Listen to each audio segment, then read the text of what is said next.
Hey good morning everyone, this is Puneet here. हम लोग polity के एमसीक्यू सीरीज को देख रहे थे। उसी सीरीज का ये लेक्चर 7 है। इंडिया के जितने भी एग्जामिनेशन जिसमें इंडियन कॉन्स्टिट्यूशन पॉलिटी से क्वेश्चन पूछे जाते हैं, सभी एग्जामिनेशन के लिए इंपॉर्टेंट रहेगा, चाहे वो यूपीएससी का एग्जामिनेशन हो, स्टेट पीसीएस का एग्जामिनेशन हो, बीपीएससी, यूपीपीएससी या जितने भी बड़े बड़े एग्जामिनेशन है, सबके लिए इंपॉर्टेंट रहेगा। आज का जो लेक्चर होगा वो डीपीएसपी पे मेनली फोकस्ड होगा। डीपीएसपी जो मतलब लोगों को समझ में उतना आता नहीं है, मैं पूरा कोशिश करूंगा कि आप लोग को समझ में आए डीपीएसपी के बारे में एमसीक्यू के माध्यम से। आज का जो हमारा फर्स्ट क्वेश्चन है वो कह रहा है कि आर्टिकल जो हमारा 36 से 51 तक में जो पार्ट 4 है, हमारे संविधान के जो पार्ट 4 है ना, हमारे संविधान के जो भाग 4 है ना, जो आर्टिकल 36 से लेके 51 तक डिस्कस किया गया, वो किस चीज़ के बारे में बताता है। तो सबसे पहले देखिए, हमारे संविधान को आप ध्यान से देखिए कि जब हमारे संविधान बना था ना, तो उसमें 395 आर्टिकल था, 395 आर्टिकल था, ठीक है। इसी 395 आर्टिकल को डिवाइड किया गया एक्सरसाइज के रूप में, जिसे हम लोग ने पार्ट बोला। तो शुरू में 22 भाग था, 22 पार्ट था, जो आज बढ़ करके 25 हो गया। ये आर्टिकल भी आज बढ़ करके 500 के करीब हो गया, लेकिन ये अपने जो है ना, मतलब इसमें ABCD करके 1 2 3 4 करके बढ़ा रहा है। तो ये इतना ही कह सकते हैं कि 395 आर्टिकल आज भी है, लेकिन हमारा भाग जो है ना, ये 22 से बढ़ करके आज 25 हो गया है। तो हमारे कॉन्स्टिट्यूशन में आज कितने भाग हैं? तो 25 भाग है, ठीक है कि नहीं आया इसमें। इसी तरह हमारा शेड्यूल होता था। हमारे मैं शेड्यूल का डेफिनेशन आपको बताया था कि हमारे कॉन्स्टिट्यूशन में जितने भी प्रोविजन लिखे गए ना, उसका एक्सप्लेनेशन देखने के लिए आपको शेड्यूल देखना पड़ेगा। तो शेड्यूल जो शुरू में बना था ना, तो 8 शेड्यूल था, आज ये शेड्यूल बढ़ करके 12 हो गया। तो ये हमारे कॉन्स्टिट्यूशन का मैंने आपको एक फ्रेमवर्क बताया कि हमारे कॉन्स्टिट्यूशन ऐसा दिखने में है, ठीक है। तो उसी देखने में देखिए कह रहा है कि जो हमारा कॉन्स्टिट्यूशन का जो भाग 4 है ना, जो चौथा एक्सरसाइज है ना, भाग 4, जो हमारे आर्टिकल 36 से लेके 51 तक को डिस्कस करता है, उसमें क्या चीज़ है? तो उसमें डीपीएसपी है, directive principle of state policy, से हम लोग शॉर्ट में डीपीएसपी बोलते हैं। क्या बोलते हैं? डीपीएसपी कि नहीं आया इसमें, जो directive principle of state policy. Okay sir, fundamental right किस में है? फंडामेंटल राइट मैंने आपको बताया हमारे पार्ट 3 में है। कहाँ है? पार्ट 3 भाग 3 में है फंडामेंटल राइट, जो 12 आर्टिकल से लेके 35 तक में डिस्कस की गई है। इसी तरह फंडामेंटल ड्यूटी पूछेगा, तो फंडामेंटल ड्यूटी जो है ना, भाग 4 का ही एक और पार्ट होता है, जिसे हम लोग पार्ट 4A बोलते हैं कि नहीं आया समझ में। पार्ट 4A जो आर्टिकल 51A में डिस्कस किया गया फंडामेंटल ड्यूटी, इसके बारे में मैंने अपने पिछले लेक्चर में बताया है। पूछेगा सिटीजनशिप किस में डिस्कस किया गया? तो सिटीजनशिप जो है ना, हमारे पार्ट 2 में डिस्कस किया गया है, जो हमारे आर्टिकल कहाँ से कहाँ तक है? तो 5 से लेके 11 तक आर्टिकल में डिस्कस किया गया है। पहले सिटीजनशिप, फिर फंडामेंटल राइट, फिर डीपीएसपी और फिर फंडामेंटल ड्यूटी। ये हमारा पार्ट 2, ये हमारा पार्ट 2, ये हमारा पार्ट 3, ये हमारा पार्ट 4 और ये हमारा पार्ट 4A। कि नहीं आया समझ में? इस क्वेश्चन का जो आंसर था कि हमारे भाग 4 जो है ना, 36 से 51 तक में जो डिस्कस किया गया वो डीपीएसपी डिस्कस किया गया, directive principle of state policy. आप कहोगे सर ये क्या है सर? सबसे पहले तो ये बताइए कि directive principle of state policy होता क्या है। इसके नाम से याद रखिए। देखिए, डायरेक्टिव प्रिंसिपल मतलब कि एक कुछ प्रिंसिपल है जो डायरेक्शन देगा। किसको देगा? तो स्टेट पॉलिसी को। मतलब जो सरकार अपना पॉलिसी सब बनाएंगी ना, हमारे जो सरकार है, ठीक है, वो अपना पॉलिसी या कोई लॉ तो बनाएगी ना, तो इसको ध्यान में रख के बनाएगी, इस प्रिंसिपल सबको ध्यान में रख के बनाएगी कि नहीं आया समझ। कोई लॉ या पॉलिसी सब सरकार बनाएगी, कोई लॉ या पॉलिसी सब सरकार बनाएगी, तो इस प्रिंसिपल सबको ध्यान में रख के बनाएगी। तो एक लेमन वर्ड में आपको मैंने बताया कि डायरेक्टिव प्रिंसिपल में कुछ प्रिंसिपल लिखे गए हैं, डायरेक्टिव प्रिंसिपल में कुछ प्रिंसिपल लिखे गए हैं, कुछ सिद्धांत लिखे गए, कुछ नियम लिखे गए हैं, जिसको देख करके जो है ना, सरकार जो है जिसको देख करके अपना लॉ एंड पॉलिसी बनाती है। क्योंकि सर ऐसा क्या बात लिखा हुआ है हमारे डीपीएसपी में जो सरकार को इसको ध्यान में रख के बनाना पड़ता है? तो देखिए, हमारे डीपीएसपी जो है ना, एक वेलफेयरिक सोसाइटी बनाने, एक वेलफेयरिक स्टेट बनाने की बात करता है। हमारा डीपीएसपी जो है ना, इन्वायरमेंट प्रोटेक्शन की बात करता है। हमारा डीपीएसपी जो है ना, मोनूमेंट जितने भी हमारे हिस्टोरिक चीज़ सब है, उस सबको बचाने की बात करता है। हमारा डीपीएसपी जो है ना, वेलफेयरिक सोसाइटी बनाने की बात करता है। हमारा जो है वुमेन एम्पावरमेंट के बारे में बात करता है। कह रहा है कि लिकर को बैन करने की बात करता है, इंटॉक्सिकेंट ड्रिंक को बैन करने की बात करता है, ठीक है। तो मतलब डीपीएसपी जो है ना, हमारे देश को एक बेस्ट से बेस्ट बनाने के लिए इसमें प्रिंसिपल सब लिखे गए हैं, ठीक है। इसको ध्यान में रख करके सरकार जो है अपना लॉ एंड पॉलिसी बनाती है। इसको ध्यान में रख करके गवर्नमेंट जो है अपना लॉ एंड पॉलिसी बनाती है, ठीक है। तो डीपीएसपी आपको समझ में आया क्या कि डीपीएसपी जो है ना सर, एक प्रिंसिपल्स का ग्रुप है। इसमें बहुत सारे प्रिंसिपल लिखे गए हैं, जो हमारे आर्टिकल 36 से 51 में जब पढ़ाऊंगा तो उसमें बताऊंगा क्या सब लिखा गया है, ठीक है। तो ये सरकार को एक डायरेक्शन देता है, लेकिन ये डायरेक्शन अवॉइड भाई सरकार को नहीं करना है, क्योंकि इसके वायलेशन के लिए मैं आगे बताऊंगा कि इसके वायलेशन के लिए कोई कार्रवाई नहीं कर सकते आप सरकार पे, ठीक है। लेकिन एक कार्रवाई कर सकते हैं, वोट देके सरकार को गिरा सकते हैं, ठीक है, जो हमारा 326 आर्टिकल आपको राइट देता है। तो डीपीएसपी प्रिंसिपल्स का एक समूह है, इसमें बहुत सारे प्रिंसिपल लिखे गए, जिसको जिसको ध्यान में रख करके सरकार अपना पॉलिसी बनाती है, क्योंकि सरकार को भी कुर्सी पे बैठे रहना है ना, सरकार को भी तो पीएम जो है वो उसको हमेशा पीएम बने रहना है। अगर पीएम बने रहना है ना तो डीपीएसपी को फॉलो करके अपना कानून बनाएगी, ठीक है। क्यों? क्योंकि डीपीएसपी हमको, हमारे समाज को, हमारे कंट्री को एक बेस्ट बनाने की कोशिश करता है, ठीक है, जो आगे में पढ़ेगी।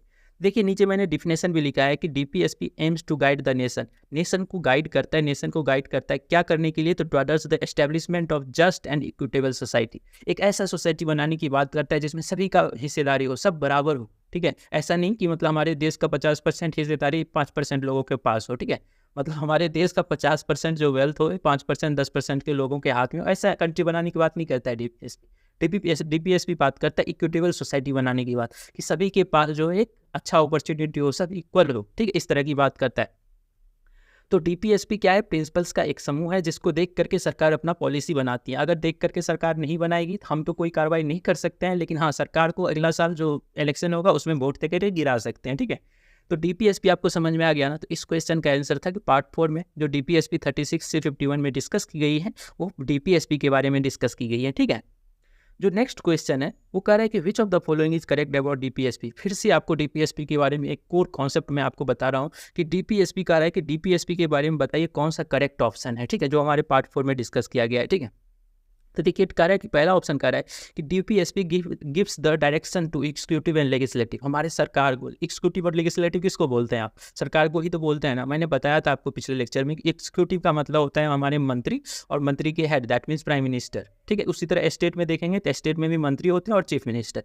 इस लोग को हम लोग एग्जीक्यूटिव बोलते हैं, जितने भी मंत्री होते हैं इसको एग्जीक्यूटिव बोलते हैं। और लेजिस्लेटिव किसको बोलते हैं? इसी मंत्री और इसके साथ साथ जो जितने भी संसद होते हैं। स्टेट में देखेंगे तो वही मंत्री, चीफ मिनिस्टर और उसके जो पीछे एमएलए बैठे होते हैं, ये लेजिस्लेटिव होते हैं क्योंकि ये कानून बनाते हैं। तो एग्जीक्यूटिव और लेजिस्लेटिव को क्या करता है? डायरेक्शन देता है। कि क्या देता है? डायरेक्शन देता है कि आप जब भी लॉ एंड पॉलिसी बनाइएगा तो हमको ध्यान में रख के बनाइएगा। Observe while formatting law and policy. तो this is the correct sentence about the DPSP. DPSP direction देता है एग्जीक्यूटिव एंड लेजिस्लेटिव को कि जब भी आप कोई कानून बनाएगा तो हमको ऑब्जर्व करके, हमको देख करके बनाइएगा, ठीक है। तो ये तो सही है। दूसरा कह रहा है most of the article discussed in DPSP. DPSP में जितने भी आर्टिकल लिखे गए वो एम करता है एस्टैब्लिशिंग ए वेलफेयरिक स्टेट, एक वेलफेयर स्टेट बनाने की बात करता है जिसमें सोशल एंड इकोनॉमिकल डेमोक्रेसी हो। तो ये भी सही आंसर है ना, क्योंकि हमारा ये ध्यान रखिएगा, ये क्वेश्चन पूछता है कि हमारा कौन से डेमोक्रेसी की बात करता है हमारा डीपीएसपी। तो डीपीएसपी बात करता है सोशल एंड इकोनॉमिकल डेमोक्रेसी।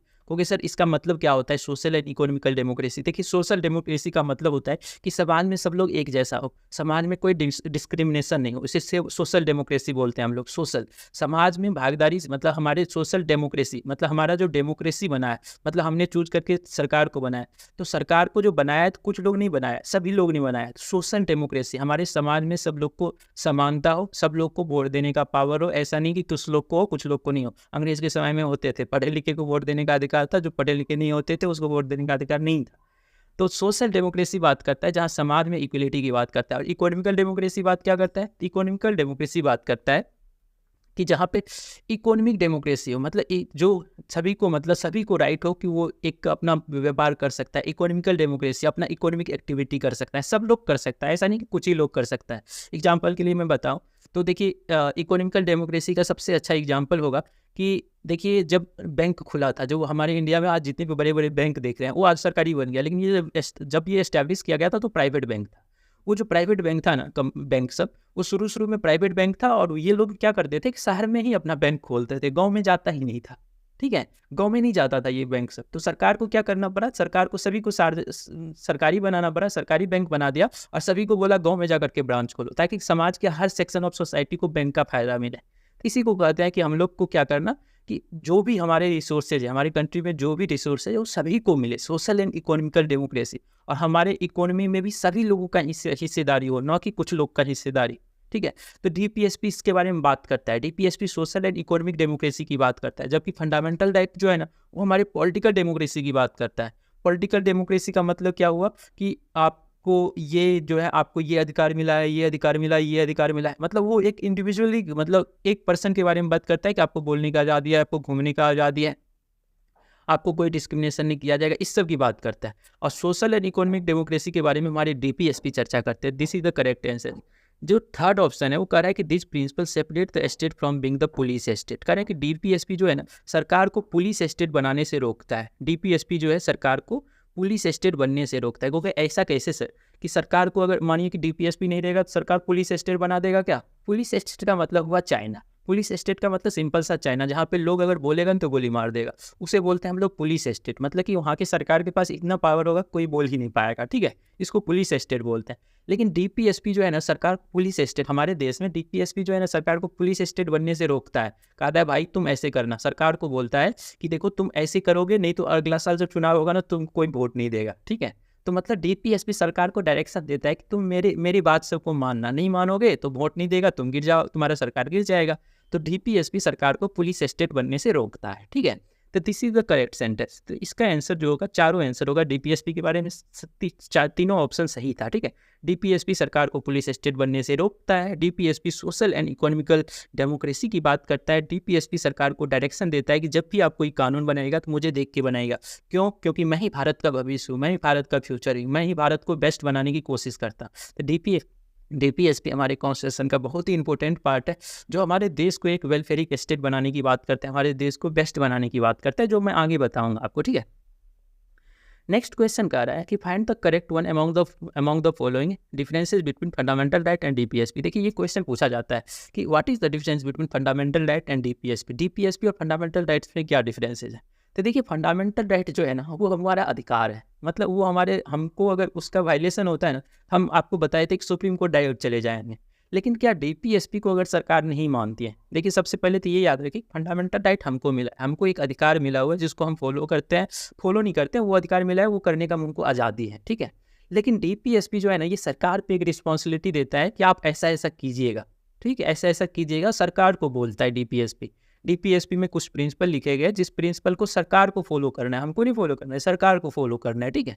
लेकिन फंडामेंटल राइट हमको आज़ादी देती है। तो देखिए फर्स्ट ऑप्शन कह रहा है कि फंडामेंटल राइट इन्फोर्सेबल है और ये जस्टिएबल है। मतलब कि जस्टिएबल का मतलब ये होता है, जस्टिसिएबल का मतलब ये होता है कि जिसका वायलेशन होने पे आप कोर्ट में चले जाएंगे, कोर्ट ऑफ लॉ में चले जाएंगे और वहाँ आपको जस्टिस मिलेगा, ठीक है। लेकिन डीपीएसपी को अगर सरकार फॉलो नहीं करती है ना तो आप कुछ नहीं कर पाएंगे, क्योंकि डीपीएसपी जो है ना वो नॉन जस्टिएबल नेचर का है। मतलब नहीं आया समझ में? मतलब जिसका उल्लंघन करने पे आप कोर्ट नहीं जा सकते हैं। डीपीएसपी में अभी मैं बताऊंगा कि आर्टिकल 37 हमारा डिस्कस करता है कि डीपीएसपी जो है ना वो नॉन जस्टिएबल नेचर का है। मतलब कि उसका उल्लंघन करने पे अगर सरकार, मानिए सरकार को बोला था डीपीएसपी ने कि यूसीसी लागू करो, यूनिवर्सल सिविल कोड लागू करो, क्या सरकार ने की अभी तक? तो आज 70 साल हो गया, लेकिन सरकार ने डीपीएसपी में जो है यूसीसी जो लिखा गया है उसको आज तक लागू नहीं कर पाया। तो क्या हमने सरकार पे केस कर दिया? क्या नहीं किया, हमने सरकार पे केस नहीं किया। लेकिन हाँ हमने क्या किया, तो सरकार को गिरा दिया जो सरकार यूसीसी नहीं लागू करता था, ठीक है कि नहीं आया समझ में? अब देखिए बीजेपी गवर्नमेंट आई है तो यूसीसी देखिए स्टेट सब में लगना स्टार्ट हो गया, और हो सकता है कि बीजेपी गवर्नमेंट जो है यूसीसी लागू भी करेगा। मतलब कि हमारे डीपीएसपी को जो नहीं लागू करेगा उसके लिए हम कोर्ट तो नहीं जा सकते हैं, लेकिन हाँ हम ये कर सकते हैं वोट देके उस सरकार को गिरा देंगे, ठीक है, क्योंकि डीपीएसपी में हमारे देश की भलाई की बात की गई है। तो फंडामेंटल राइट जहाँ एक जस्टिएबल नेचर का है, जस्टिसिएबल नेचर का है, जिसका उल्लंघन होने पे आप कोर्ट जा सकते हैं, डायरेक्ट सुप्रीम कोर्ट जा सकते हैं, वहीं डीपीएसपी के लिए उल्लंघन करने पे सरकार को आप कुछ नहीं कर सकते हैं। तो this is the correct sentence, ठीक है। नेक्स्ट कह रहा है कि जो फंडामेंटल राइट जो है हमारा ना are kind of negative obligation on state को बोलता है। मतलब कि फंडामेंटल राइट जो है ना वो तो सबसे पहले देखिए फंडामेंटल राइट भी दो तरह के होते हैं, पॉजिटिव और निगेटिव होते हैं। तो देखिए फंडामेंटल राइट जो है ना वो तो सबसे पहले हमको कुछ अधिकार दिया और फिर सरकार को बोला देख तू उसका कुछ नहीं करना, उसका कुछ नहीं करना, उस पर्सन का कुछ नहीं करना, मतलब उसको डिस्क्रिमिनेट नहीं करना, उसको इक्वल अपॉर्चुनिटी प्रोवाइड करना, उसको religion, race, caste, sex basis पे डिस्क्रिमिनेट नहीं करना। मतलब सरकार को सब कुछ करने से रोक रहा है। फंडामेंटल राइट सरकार को बोल रहा है कि तुमको एवोल्यूशन ऑफ अनटचेबिलिटी करना है, तुम डिस्क्रिमिनेट नहीं करना किसी को, तो ये फंडामेंटल राइट बोलता है। और डीपीएसपी क्या बोल रहा है? तो डीपीएसपी सरकार को एक रिस्पॉन्सिबिलिटी दे रहा है, पॉजिटिव रिस्पॉन्सिबिलिटी, पॉजिटिव इन्फॉर्मेशन दे रहा है कि देखो भाई तुम ऐसा करोगे ना तभी तुम सरकार चला पाओगे, नहीं तो तुमको वोट देके गिरा देगा जनता। कि नहीं आया समझ में?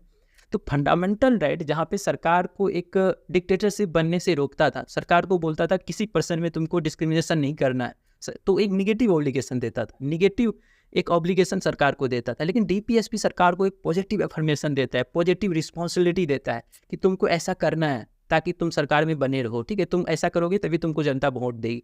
तो ये भी सेंटेंस सही है कि फंडामेंटल राइट जहाँ सरकार पे, जो हमारा सरकार है उस पर एक निगेटिव ऑब्लिगेशन देता था कि ऐसा मत करना, ऐसा मत करना, ऐसा मत करना, डीपीएसपी वहाँ पॉजिटिव इन्फॉर्मेशन देता है कि तुम ऐसा करना, तुम ऐसा करना, तुम ऐसा करना, ठीक है।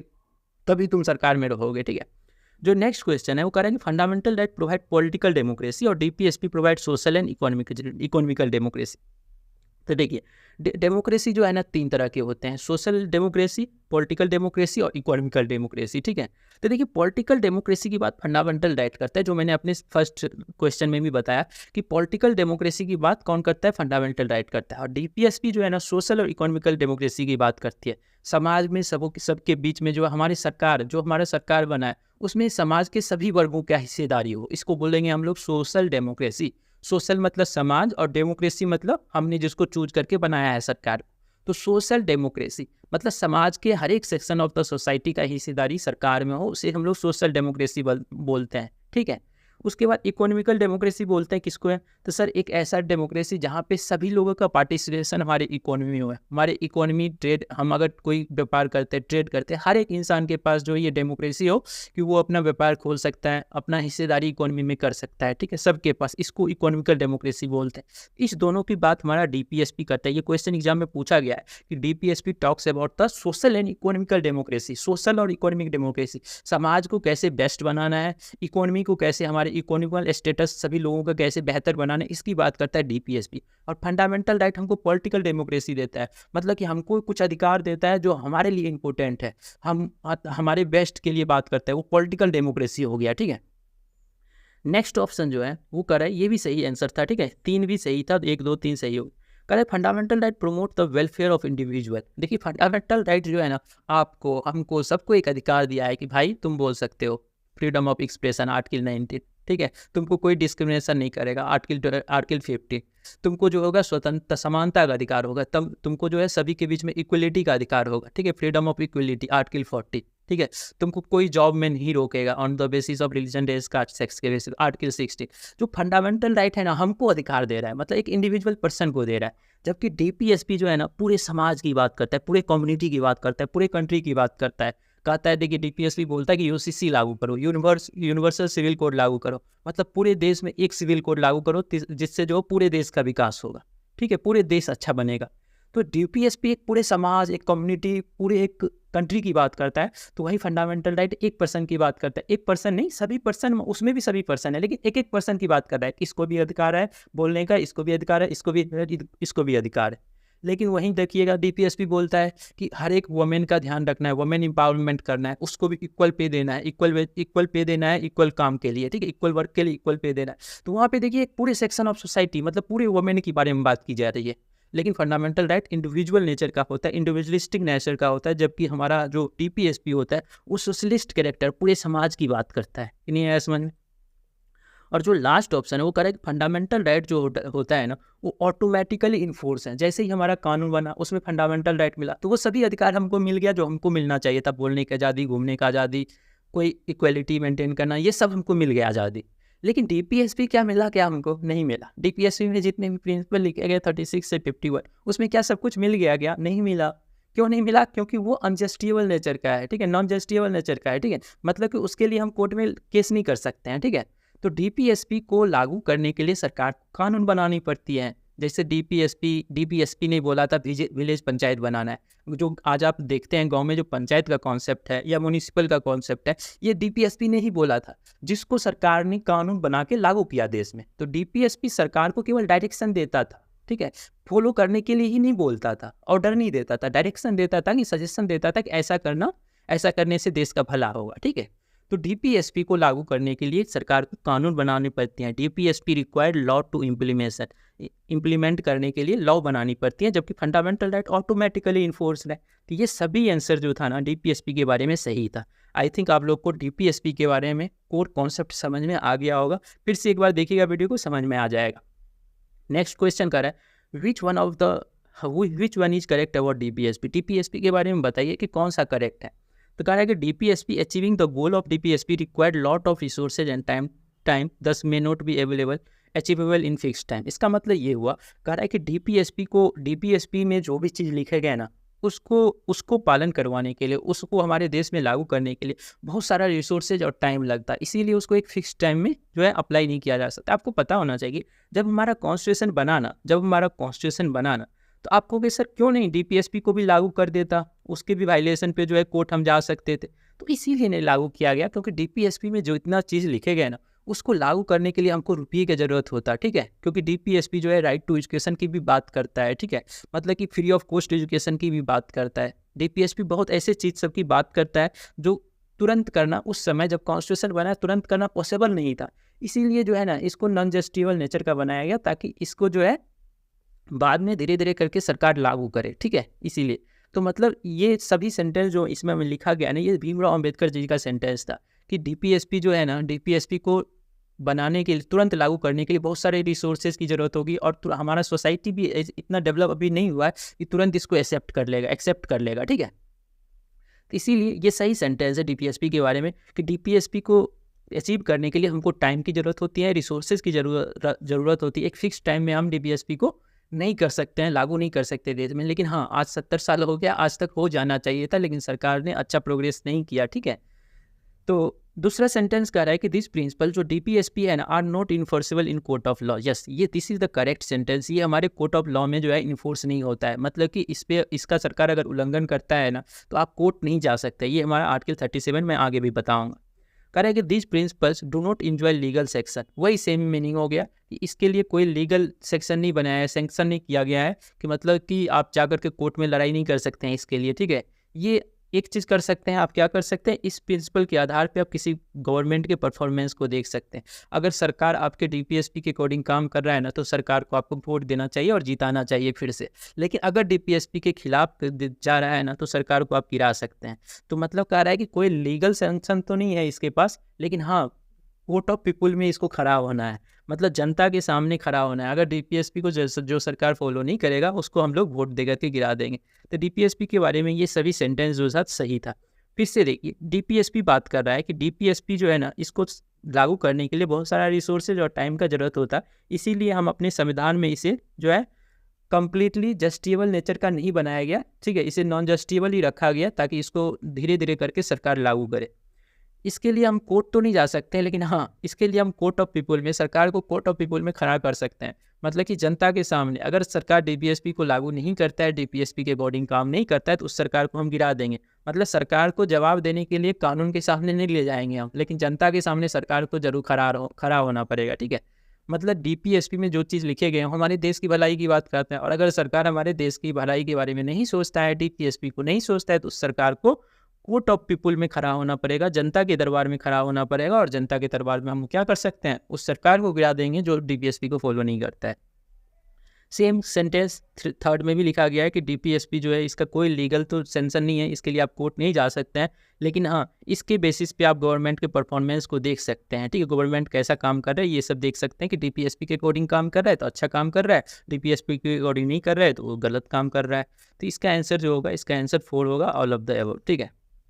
नेक्स्ट क्वेश्चन कर रहा है कि which cases and amendment are related to the conflict between fundamental right. अब देखिए एक बहुत बड़ा सा क्वेश्चन हमारे कॉन्स्टिट्यूशन में अराइज हुआ कि भाई तुम ये बताओ कि फंडामेंटल राइट बड़ा या डीपीएसपी बड़ा, डीपीएसपी बड़ा। अब आप ही हमको बताइए कि फंडामेंटल राइट हमको अधिकार दिया, बहुत सारे अधिकार दिया, आर्टिकल 12 से लेकर 35 तक में कहा कि तुमको बोलने का आज़ादी, तुमको घूमने का आज़ादी, तुमको कोई डिस्क्रिमिनेशन नहीं करेगा, बहुत सारी चीज़ बताए। फंडामेंटल राइट हर एक इंसान को ही बहुत सारा अधिकार दिया। डीपीएसपी क्या बोला, डीपीएसपी ने बोला कि भाई देखो देश को कैसे बेस्ट बनाना है, देश को कैसे बेस्ट बनाना है, कैसे वुमेन का एम्पावरमेंट करना, कैसे जो पिछड़ा रह गया है उसको कैसे आगे करना है, सबके बारे में डीपीएसपी ने बताया। तो डीपीएसपी एक समाज को वेलफेयरिक स्टेट बनाने की कोशिश करता है, एक स्टेट को, ठीक है। अब इस दोनों में कौन बनाइए, कैसे डिसाइड करेंगे, ठीक है। आप ही बताइए कि जहाँ डीपीएसपी बता रहा है कि हम बात करेंगे सोशल एंड इकोनॉमिकल डेमोक्रेसी की बात करेंगे, ये पॉलिटिकल डेमोक्रेसी हर एक पर्सन का क्या सब राइट होगा इसकी बात करेगा, तो दोनों में कौन बड़ा होगा। इसी पे सुप्रीम कोर्ट में बहुत सारे केस गए। एक देखिए दोराई रंजन केसेज 1951 में, स्टेट गवर्नमेंट ऑफ मद्रास पर से दोराई, इस केस में सरकार सुप्रीम कोर्ट जब ये केस गया ना तो सुप्रीम कोर्ट ने डायरेक्ट बोल दिया देख भाई फंडामेंटल राइट और डीपीएसपी के बीच में जब भी कॉन्फ्लिक्ट होगा ना तो हम फंडामेंटल राइट को आगे रखेंगे, फंडामेंटल राइट को हम प्रेफरेंस देंगे, फंडामेंटल राइट को हम लागू करेंगे, डीपीएसपी को छोड़ दें। कि नहीं आया समझ में। फंडामेंटल राइट हमारे विकास के लिए बहुत ज़रूरी होता है और डीपीएसपी हमारे देश के विकास के लिए बहुत ज़रूरी होता है। तो फर्स्ट केस जब सुप्रीम कोर्ट के पास गया ना, state government of Madras versus Champakam Dorai Ranjan case 1951, तो इसमें सुप्रीम कोर्ट ने बोला फंडामेंटल राइट को हम लागू करेंगे और डीपीएसपी को नहीं लागू करेंगे। क्यों? अगर दोनों के बीच में अगर कॉन्फ्लिक्ट होता है तो हम ओनली फंडामेंटल राइट को प्रेफरेंस देंगे, फंडामेंटल राइट को। फिर उसके बाद केरला एजुकेशन बिल गया, इसमें भी सेम सेंटेंस को सुप्रीम कोर्ट ने दोहराया कि हम फंडामेंटल राइट को प्रेफरेंस देंगे।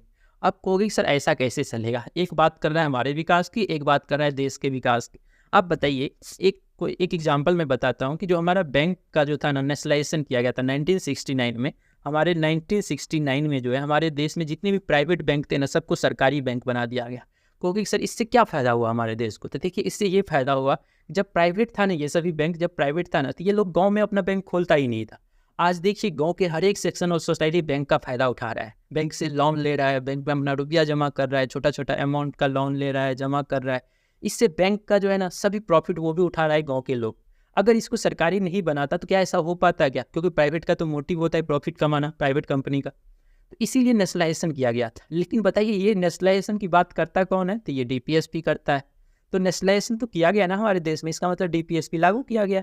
लेकिन हमारे फंडामेंटल राइट का जो 19 आर्टिकल है, उसमें राइट टू ऑक्यूपेशन दिया गया है कि किसी को अपना जो है ट्रेड करने का, व्यापार करने का आज़ादी है। तो प्राइवेट बैंक वाला सब बोला था, प्राइवेट बैंक वाला जितना भी था शुरू पे 1969 में, वो सब बोला था कि हमको क्यों सरकारी आप बनाएंगे, ये हमारा कंपनी है, हमको राइट है, हमको फंडामेंटल राइट मिला हुआ है कि कुछ भी तुम व्यापार कर सकते हो, तो आप इसको सरकारी क्यों बनाएंगे? ठीक है, तो वो सब मना किया था उस समय। ठीक है, तो ये भी केस गया था। तो इस केस पे भी आप देखिए, नेशनलाइजेशन हमारे देश के लिए ज़रूरी था, बैंक का नेशनलाइजेशन देश के लिए ज़रूरी था, ताकि बैंक का प्रॉफिट जो है गांव के हर एक सेक्शन ऑफ सोसाइटी उठा सके। ठीक है, तो नेशनलाइजेशन जरूर। अब इसमें भी जो इसी तरह एक केरला एजुकेशन बिल भी हुआ था, जिसमें केरला सरकार ने चाहा था कि जितने भी प्राइवेट स्कूल है ना, उसके टीचर सबके भी सैलरी की हम जो है उसको मैनेज करेंगे। तो ये भी बिल पे सुप्रीम कोर्ट ने उल्टा ही कह दिया कि नहीं, फंडामेंटल राइट को प्रेफरेंस दो, डीपीएसपी को छोड़ो। डीपीएसपी जो बात करता है किसी के वेजेस को बढ़ाने की, एक मिनिमम वेजेस देने की, उसकी बात छोड़ो तुम। ठीक है, डीपीएसपी ये बोलता है, अभी मैं आपको बताऊंगा, डीपीएसपी में बात करता है कि एक मिनिमम वेजेज होना चाहिए ताकि उसका जीवन अच्छा से चल सके एक कर्मचारी का। ठीक है, तो एजुकेशन बिल जो केरला का गया था, उसमें भी फंडामेंटल राइट को प्रेफरेंस दिया गया और डीपीएसपी को मना किया गया। तो इस सब को देखते हुए ना सरकार को लगा कि अगर ऐसा ही चलेगा, मतलब कि फंडामेंटल राइट के सामने डीपीएसपी को कोई वैल्यू ही नहीं देगा, तो फिर डीपीएसपी जो हमारे देश को आगे बढ़ाने की बात करता है, वो तो कोई वैल्यू ही नहीं रखेगा, फिर हमारा देश कभी बढ़ेगा ही नहीं। तो सरकार ने क्या किया, एक 25वां अमेंडमेंट किया 1971 में। ठीक है, 25वां अमेंडमेंट, 25th अमेंडमेंट 1971 में किया, और इसमें सरकार ने एक आर्टिकल जोड़ा जिसे कहा गया 31C। ये 31C हमारे फंडामेंटल राइट में एक आर्टिकल को जोड़ दिया। किसने जोड़ा? तो सर 1971 में जो है 25th अमेंडमेंट के द्वारा सरकार ने एक कानून जो है फंडामेंटल राइट को अपने संविधान में जोड़ा। ठीक है, जिसका नाम क्या था? 31 का कैपिटल C। याद रखिएगा, कैपिटल C स्मॉल c में अंतर होता है। अब ये क्यों जोड़ा? इसीलिए जोड़ा क्योंकि हमारा जो 2 डीपीएसपी है, हमारे डीपीएसपी जो है 36 से 51 तक है, तो उसमें 2 डीपीएसपी है, 39 का B और 39 का C, जो बात करता है, जैसे 39 का B कहता है कि ownership and control of material resources of the community shall be distributed to subserve the common good. इसका मतलब ये हुआ कि जो हमारे देश का जितना भी मटेरियल रिसोर्सेज है ना, उस पर सभी का अधिकार हो, न कि कुछ लोगों का अधिकार हो। उसको इस तरह से बांटा जाए कि सबको वो चीज़ मिले। जैसे मानिए बैंक जो है, बैंक का सुविधा केवल शहर वाले ले रहे थे, लेकिन सरकार ने उसको सरकारी बनाएगा तब ना गांव में जाके बैंक खोलेगा, तब गांव वाले लोग भी बैंक का फायदा उठाएंगे। उसी तरह 39 का C बोलता है कि से एक आदमी के पास 10 लाख करोड़ जमा नहीं हो जाए, एक आदमी के पास 500 रुपया नहीं, ऐसा नहीं हो जाए। इसको भी रोकने की बात करता है डीपीएसपी कि नहीं यार। इस दोनों डीपीएसपी को लागू करने के लिए सरकार ने क्या किया, 31 का कैपिटल C आर्टिकल को फंडामेंटल राइट में ऐड किया। और इस आर्टिकल में पता है क्या लिखा था? इस आर्टिकल में 31C में लिखा था कि ये दोनों डीपीएसपी को लागू करने के लिए, ये डीपीएसपी को लागू करने में अगर फंडामेंटल राइट बीच में आता है तो हम फंडामेंटल राइट को प्रेफरेंस नहीं देंगे, डीपीएसपी को लागू करेंगे। कि नहीं आया समझ में? मतलब कि ये जो 31C था ना, 31C में सरकार ने बोला कि ये जो 31C है, 31C जिसमें ये 2 डीपीएसपी को हमको लागू करना है, ये दोनों डीपीएसपी को लागू करने के बीच में अगर कोई भी फंडामेंटल राइट आता है, तो फंडामेंटल राइट जो है उसको जो है फंडामेंटल राइट डीपीएसपी को ही हम वैल्यू देंगे, फंडामेंटल राइट उसके कुछ नहीं कर पाएगा। ठीक है, वो अनकॉन्स्टिट्यूशनल नहीं कहलाएगा। अगर फंडामेंटल राइट अगर कन्फ्लिक्ट भी करेगा ना, तो फंडामेंटल राइट को हम छोड़ देंगे, लेकिन डीपीएसपी को नहीं छोड़ेंगे, क्योंकि डीपीएसपी समाज की भलाई की बात, बैंक सब तब गाँव पहुँचता ही नहीं अगर डीपीएसपी को लागू हम नहीं करते तो। ठीक है, क्योंकि अगर किसी पर्सन को ये राइट मिला है कि आप व्यापार कर सकते हैं तो प्राइवेट कंपनी चला सकता है, तो सरकारी बनाने की जरूरत नहीं होगी। क्यों हम सरकारी बनाने देंगे, हम सब प्रॉफिट अपना कमाएंगे। नहीं आया समझ? तो अगर रेशनलाइजेशन नहीं होता तो ऐसा हो ही नहीं पाता कि गाँव में ब्रांच खुलता। तो इसीलिए सरकार को ये दोनों आर्टिकल को लागू करने के लिए, दोनों DPSP 39B और 39C को लागू करने के लिए फंडामेंटल राइट जोड़ना पड़ा, 31 का C जोड़ना पड़ा, जिसको कहा गया कि state enact a law to give effect to achieve the DPSP of 39B and C। ठीक है, इन दिस प्रोसेस अगर ये लॉ जो है ना वायलेट करता है any of the fundamental right of article 14, 19 and 31, it can not be held unconstitutional. मतलब ये सब अनकॉन्स्टिट्यूशनल नहीं कहलाएगा। कि नहीं आया समझ में? मतलब कि अगर ये दोनों को लागू, DPSP को लागू करने में अगर फंडामेंटल राइट आता है, जैसे फंडामेंटल राइट 19 आएगा जो कहता है कि राइट टू ट्रेड की बात करता है, राइट टू ऑक्यूपेशन की बात करता है, वो अगर सामने आता है, राइट टू प्रॉपर्टी अगर सामने आता है, आर्टिकल 31 अगर सामने आता है, तो इस सब को जो है, इस सब के बेसिस पे आप इस DPSP को ख़त्म नहीं कर सकते हैं। क्योंकि देखिए DPSP को लागू करने के लिए ही पहला केस हुआ था, दूसरा केस हुआ था, ठीक है, लेकिन DPSP लागू नहीं कर पाया क्योंकि सुप्रीम कोर्ट ने कहा कि नहीं, फंडामेंटल राइट को हम प्रेफरेंस देंगे। लेकिन अब नेशनल जब ये 25वां अमेंडमेंट किया गया ना, तो इसमें एक आर्टिकल जोड़ दिया गया फंडामेंटल राइट में, और इस आर्टिकल में कहा गया कि इस दोनों DPSP को लागू करने के लिए अगर फंडामेंटल राइट बीच में आता है तो इस बेसिस पे आप DPSP को ख़त्म नहीं कीजिएगा। ठीक है, तो ये 25वां अमेंडमेंट याद रखना है, जिसमें DPSP को लागू करने के लिए सरकार जो है ये नहीं कह सकता है, ये सुप्रीम कोर्ट ऐसा नहीं बोल सकता है कि इस दोनों DPSP को हम अनकॉन्स्टिट्यूशनल करेंगे। ठीक है, ये DPSP को लागू नहीं करने देंगे क्योंकि ये फंडामेंटल राइट को वायलेट करता है। ठीक है, इसके बाद जो है ना केशवानंद भारती केसेस हुआ। ठीक है, ये केशवानंद भारती केस में फिर से सुप्रीम कोर्ट ने क्या किया, सुप्रीम कोर्ट ने जो ये आर्टिकल, ये जो 25th अमेंडमेंट किया था ना सरकार ने, इसको गलती करार दे दिया, कहा कि नहीं, ये फंडामेंटल राइट को उल्लंघन करता है। ठीक है, अब बताइए सरकार क्या करेगा। सरकार को एक तरफ जरूरी है कि समाज के हर एक सेक्शन ऑफ सोसाइटी में बैंक को पहुंचाना है, राइट टू प्रॉपर्टी को ख़त्म करना है। सरकार को है कि एक जगह वेल्थ खड़ा नहीं हो जाए, क्योंकि देखिए 39C बोलता है इस एक पर्सन के पास ऐसा नहीं हो कि 500 बीघा ज़मीन हो और एक पर्सन के पास थोड़ा भी ज़मीन नहीं हो।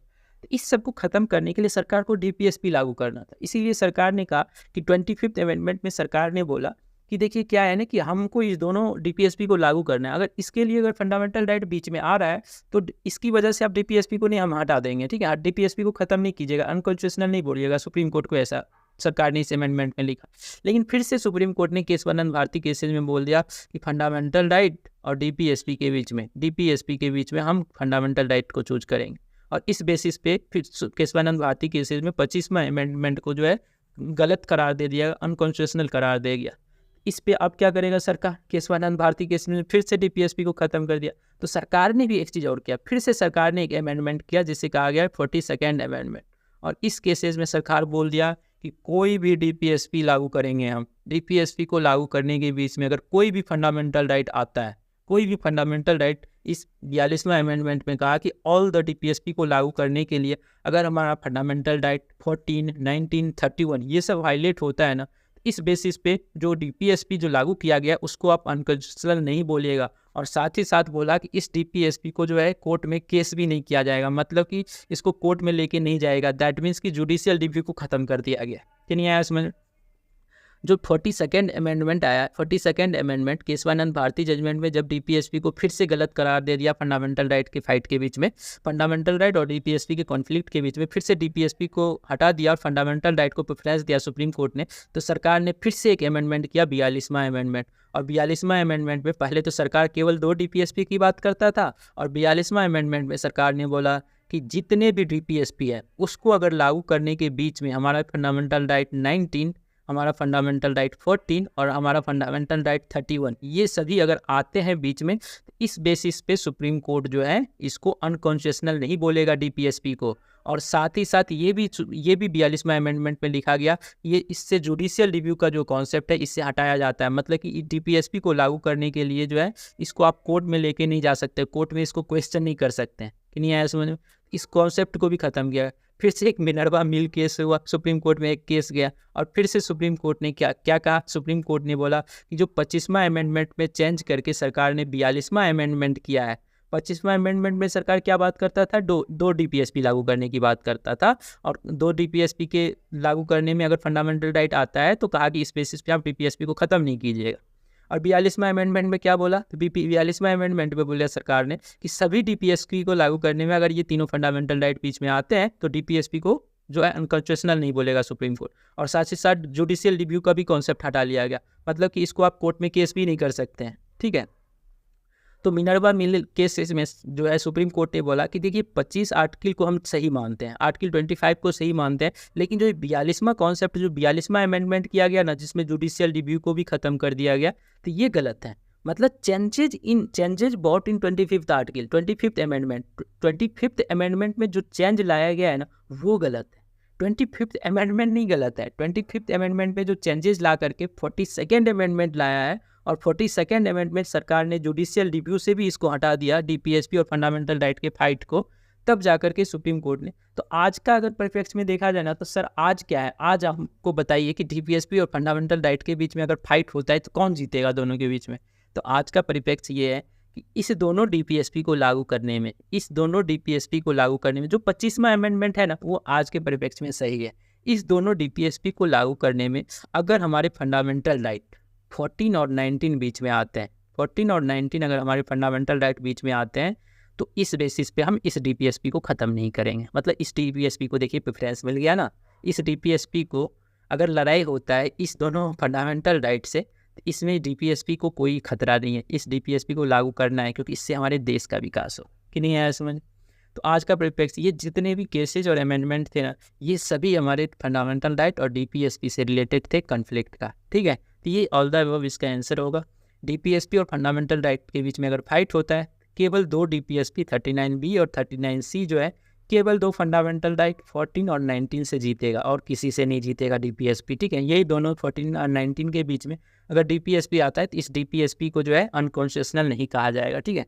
ये मिनर्वा मिल केस याद रखिएगा। मिनर्वा मिल केस में जो है 42वां अमेंडमेंट जो 25वें अमेंडमेंट में करके पूरे डीपीएसपी की बात करता था, केवल दोनों को हटा करके पूरे डीपीएसपी की लागू करने की बात करता था, वो सबको सरकार ने गलत कॉन्सेप्ट खड़ा किया था।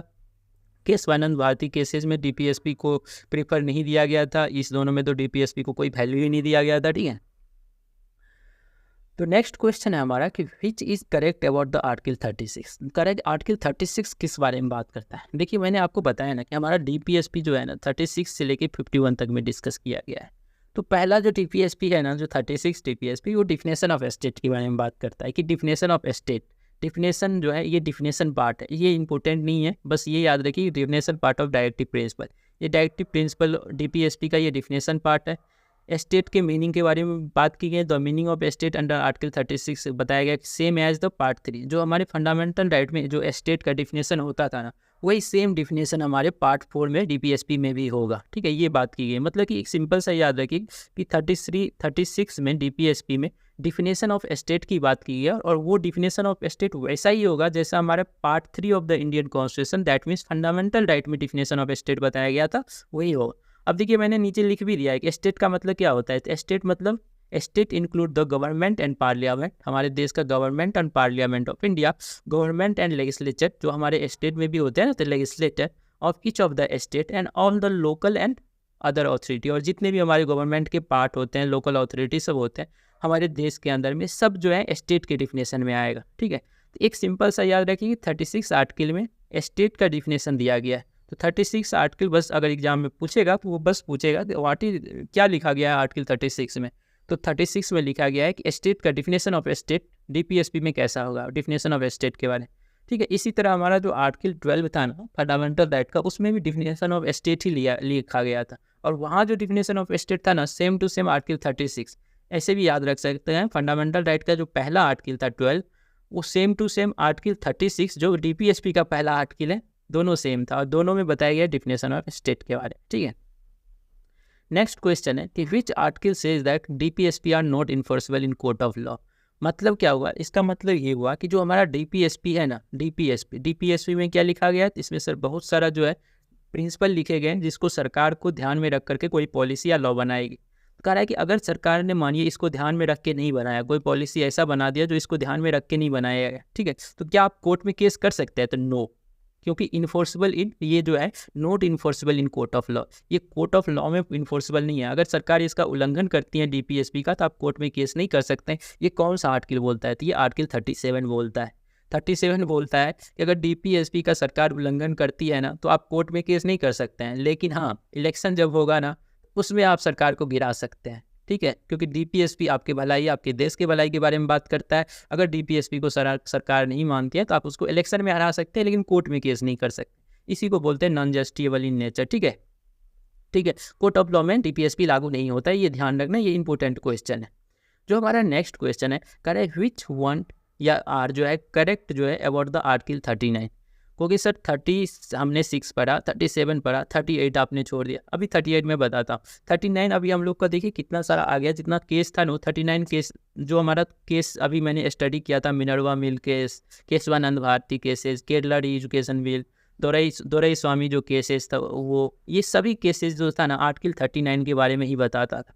देखिए 39 आर्टिकल बोलता है कि हमारे देश को, देखिए ये दोनों आर्टिकल को ही लागू करने की बात हो रही थी, 39B और 39C।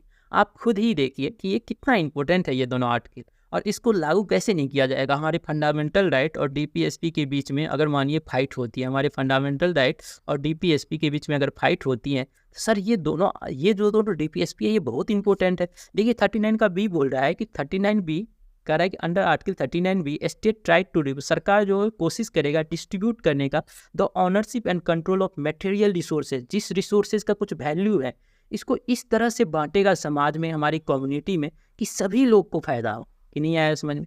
हमारे देश का जो मटेरियल रिसोर्सेज है, जो जिसका कुछ वैल्यू है रिसोर्सेज का, उस वैल्यू, उस सामान सबको इस तरह से पूरे देश में बांटेगा ताकि हर एक सोसाइटी को, हर एक सेक्शन ऑफ सोसाइटी, हर एक सेक्शन ऑफ पर्सन को फायदा मिले, ठीक है। तो अब बताइए कि अगर बैंक का नेशनलाइजेशन नहीं होता तो गांव में बैंक कैसे खुलता? गांव में तो बैंक खुल ही नहीं पाता, क्योंकि प्राइवेट कंपनी रहता। नेशनलाइजेशन का मतलब होता है सरकारी होना। तो अगर प्राइवेट रहता तो गांव में बैंक खोलता ही नहीं, क्योंकि उसको शहर में कमाया होता अच्छा खासा, तो गांव में खोलता नहीं।